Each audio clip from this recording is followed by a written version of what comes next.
呀，是说怎么会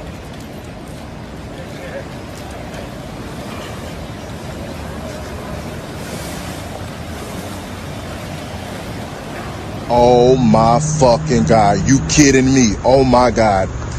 Kick my grandma in the fucking ankle, punch my mama in the knee, sucker punch my stepdaddy in the chin, break my little brother nose. What the fuck? Oh my god. Oh my god. And diarrhea. And the Honolulu Police Department provided an update on its newest tool, a robot dog. Spot, the $150,000 robot purchased earlier this year, is used to screen individuals at homeless sites on Oahu. HPD says since the start of the pandemic, the sites have taken in more than 1,700 homeless individuals and have had only 14 positive COVID cases. They believe the mitigation procedures put in place and other technologies such as Spot have helped keep the numbers down. Having the ability to deploy something that can do all the interaction with someone on a mobile platform and take the possibility of transmission out of the equation, for me, I really don't think that over the long term, $150,000 is a waste. Spot is able to take a person's temperature from 7 feet away in a fraction of a second. It also has two-way communication capability and can deliver PPE, food, and water to someone who does test positive for COVID. Please keep 1 meter distancing. Please keep to 5 persons per group. Please see your litter. Littering is an offense. 您预约的人员已送达，请准备接种。正在接种，接种成功，感谢您的配合，祝您生活愉快，再见。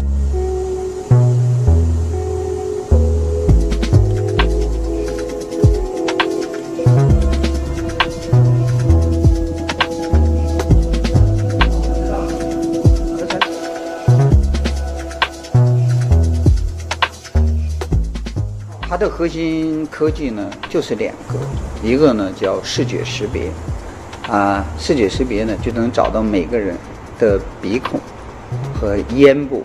那您知道，视觉识别呢，我们中国在人脸识别技术上，在世界上还走得很先进那我们现在人脸识别技术已经很普遍的用于海关呐像机场还有身份的识别呀，包括我们每个人的宾馆，实际都是这个面部识别，因为它的准确性还是蛮高的。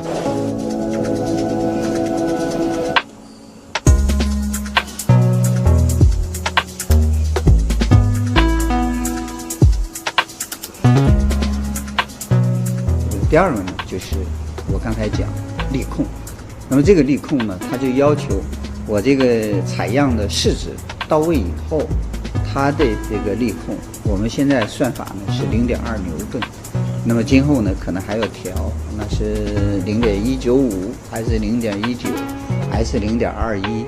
那我们这个呢还要继续优化。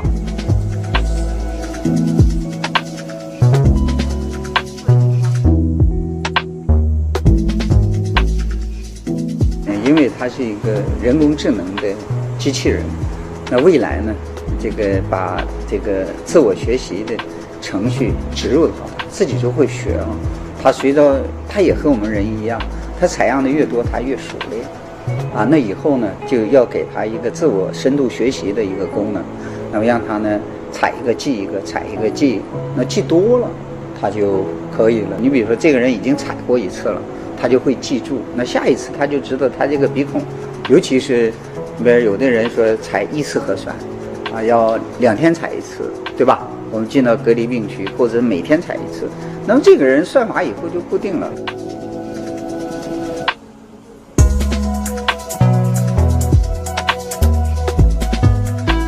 疫情呢可能会结束，但是人类威胁人类的疾病会不断的出现。所以这种呢有风险可能给我们医护人员和患者造成交叉感染伤害的，那么最适合呢这个时代用机器人呢来完全代替。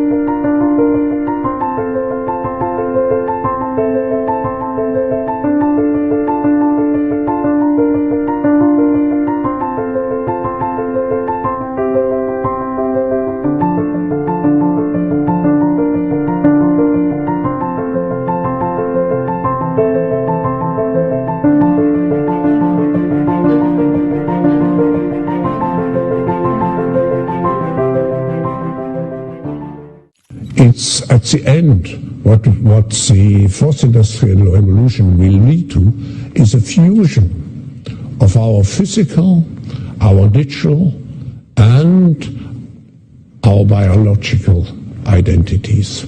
When I wrote the book, I started to write it 4 years ago. It was published 3 years ago. It was sold, very interesting, over 1 million times in the world. And what is interesting is that 800,000 copies, more than 800,000 copies of those 2 million were sold in 3 countries alone: China, Japan, and South Korea. And you may be interested, who was the biggest buyer with 16,000 copies at the same time? It was the Korean military. Because the fourth industrial revolution will have. To Jennifer Doudna from my undergrad alma mater, Berkeley, and what she has done and others in CRISPR technology. She has laid the groundwork here that now we can change your genes. So if we think of it as spell check on a computer, as we're looking at all these genes you have and you have a mutation, you can go in there and change that one that has the mutation back to one you want, or take out the one that's giving you cystic fibrosis or some other disease, or making you highly susceptible to triple negative breast cancer or some other disease. And so 10 years from now, 20 years from now, you'll be able to just go and modify your genes and correct these things that give you a higher probability of coming down with a life-threatening disease. The difference of this fourth industrial revolution is it doesn't change what you are doing.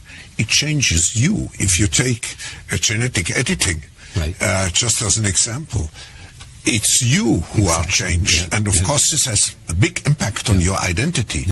But there's a movement in the United States, I believe, Steve, in this area today. Hundreds of food tech companies today that are, changing the world.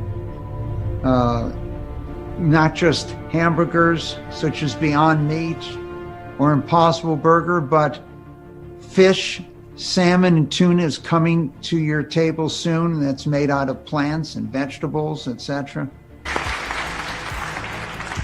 Our hopes and dreams drown in their empty words and blah, blah, blah, blah, blah, blah, blah, blah, blah, blah, blah, blah, blah, blah, blah, blah, net zero, blah, blah, blah, climate neutral, blah, blah, blah.